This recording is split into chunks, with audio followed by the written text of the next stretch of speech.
Ayan guys, good morning, good afternoon, good evening sa ating lahat. Meron na naman tayong lilinisan ng kuko.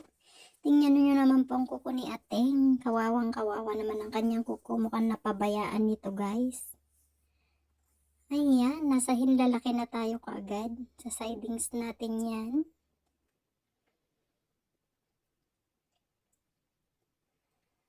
Ayaw pa niya sanang pumunta ng shop. Kaso yung ano niya, nail cutter daw niya ay ayaw nang pumasok sa kanya mga kuko kasi lumapad na yung kuko niya. Then, isa pang reason niya, yung pupunta siya sa podologo, sa kanyang doktor, nahihiya daw siya sa itsura ng kuko niya.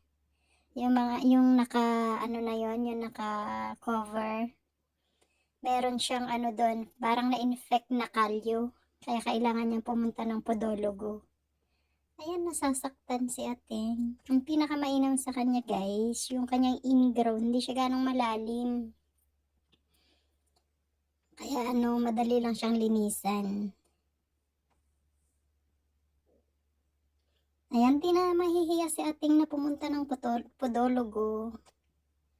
Hindi na siya mahihiyang tanggalin ang kanyang medyas. Kasi malinis na ang kanyang mga kuko. Ayan. Sa sidings natin sa kabila.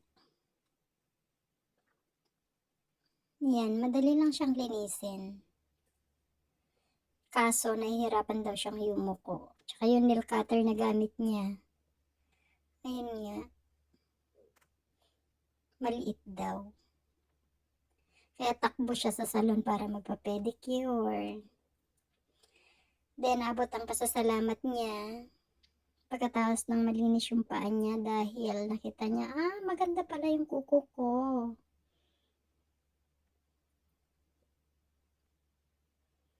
Kaya yan guys. Isin muna natin ng konti. Pasayahin natin si Ateng. Pupunta ng doktor bukas sa kanyang podologo.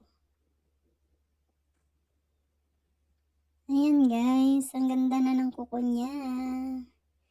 Tayo tagakutkot ng mga kuko ng mga Ateng, ng mga kuya. Ayan.